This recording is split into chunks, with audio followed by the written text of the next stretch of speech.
Shalom umat yang dikasihi Tuhan, salam sejahtera, salam sehat selalu. Saya bersyukur kepada Tuhan oleh karena pertolongan campur tangan Tuhan. Dia melepaskan saya bersama istri dan anak saya dari jerat COVID-19. Ada beberapa hal yang ingin saya sampaikan tentang hal ini. Saudara-saudara yang dikasihi Tuhan, pada tahun 2019 ketika penyakit COVID-19 mulai mewabah di Indonesia, banyak hamba-hamba Tuhan menyampaikan Mazmur 91 sebagai perlindungan, sebagai jaminan bagi orang-orang percaya. Tetapi seiring berjalannya waktu, ketika pemerintah menetapkan lockdown, banyak hamba-hamba Tuhan menyampaikan Yesaya 26 ayat 20 menjadi pegangan, menjadi jaminan bagi orang-orang percaya. Hal ini membuat tidak sedikit daripada anak-anak Tuhan, orang-orang percaya bertanya-tanya di dalam hati mereka, sebenarnya ayat yang mana yang pas digunakan saat ini? Apakah Mazmur 91? Apakah Yesaya 26 ayat 20? Saudaraku, firman Tuhan itu hidup, firman Tuhan itu berkuasa, firman Tuhan itu berlaku dalam kondisi dan keadaan apapun. Yang penting saudara percaya sungguh-sungguh kepada Tuhan. Mazmur 91 memiliki pengertian yang sama, maksud yang sama dengan Yesaya 26 ayat 20. Di dalam ayat yang kelima, Mazmur 91 berkata, engkau tidak usah takut akan kedahsyatan malam. Engkau tidak usah takut akan panah terbang di waktu siang. Engkau tidak usah takut akan penyakit sampar yang berjalan di dalam gelap. Engkau tidak usah takut akan penyakit menular yang mengamuk di waktu petang. Firman Tuhan tidak pernah berkata engkau tidak akan kena, tetapi firman berkata engkau tidak usah takut.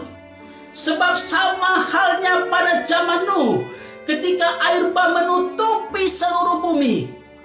Apakah Nuh terhindar dari air bah? Tidak. Nuh ada di tengah-tengah air bah. Bahkan Nuh berada di atas air bah selama lebih kurang 1 tahun lebih. Demikian juga halnya pada zaman sekarang ini. Virus corona ada di seluruh bumi. Orang besar, orang kecil, orang miskin, orang kaya, orang tidak percaya, orang percaya, semua manusia ada di tengah-tengah virus COVID-19. Nuh melihat orang-orang di samping kirinya tenggelam, orang-orang di samping kanannya mati binasa, tetapi air bah itu tidak menimpa Nuh. Demikian juga halnya pada zaman ini. Saudara, kita melihat orang-orang mati di jalanan, orang-orang mati di rumah sakit, orang-orang mati di rumah-rumah. Tetapi firman Tuhan berkata di ayat yang ke-7, walau 1000 rebah di sisi kiri, 10.000 rebah di sisi kanan, itu tidak akan menimpamu. Tuhan yang akan menjadi pertolonganmu, yang menjadi perlindunganmu, yang melepaskan engkau dari segala malapetaka kebinasaan. Di ayat yang ke-16 Mazmur 91 menjadi bagian kita. Firman Tuhan berkata, dengan panjang umur aku akan mengenyangkan dia. Saudara-saudara yang dikasihi Tuhan, mungkin ada di antara saudara-saudara yang bertanya-tanya di dalam hati, bagaimana dengan anak-anak Tuhan, orang-orang percaya, hamba-hamba Tuhan, ketika kemarin mereka terpapar COVID-19, lalu mereka mati. Itu adalah rahasia Allah. Itu adalah kedaulatan Allah kita. Sebab ada orang-orang tertentu yang ditentukan oleh Allah untuk mati secara demikian. Itu adalah mutlak daripada kedaulatan Allah kita. Tidak ada yang bisa mengganggu-gugatnya. Lalu bagaimana kaitannya dengan Yesaya 26 ayat 20? Firman Tuhan berkata, mari bangsaku, masuklah ke dalam kamarmu, tutuplah pintumu, bersembunyilah barang sesaat sampai amarah itu reda. Maksud dari firman ini tidak sama pengertiannya dengan lockdown yang ditetapkan oleh pemerintah. Pemerintah menyarankan kita untuk tetap tinggal di rumah. Pengertian yang benar tentang Yesaya 26 ayat 20 adalah apa yang disampaikan Yesus di dalam Matius 6 ayat 6.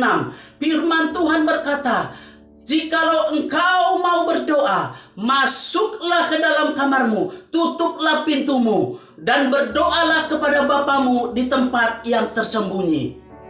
Inilah yang Tuhan kehendaki bagi saudara-saudara dan saya, untuk kita mau mengambil bagian di dalam permohonan doa kita di kamar-kamar kita masing-masing. Di dalam Bilangan 25, ketika bangsa Israel menyembah Baal Peor, Allah murka kepada bangsa Israel. Ditulahinya bangsa itu, 24.000 orang tewas mati. Tetapi ketika Pinehas, anak Imam Eleazar, cucu Harun, berdiri di atas kebenaran, dia bisa menyurutkan murka Allah, sehingga tulah itu berhenti terhadap Israel. Tuhan menghendaki kita menjadi Pineas akhir zaman. Tuhan menghendaki kita berdiri untuk bangsa ini, untuk seluruh bumi, memohon belas kasihan Tuhan agar wabah COVID-19 ini dilalukan dari muka bumi. Sudah saatnya orang-orang percaya menjadikan doa sebagai gaya hidup. Sudah saatnya orang-orang percaya menjadikan doa sebagai napas hidup kita. Kiranya kasih setia Tuhan dan rahmat-Nya senantiasa menyertai kita sampai Maranatha. Tuhan Yesus memberkati. Shalom.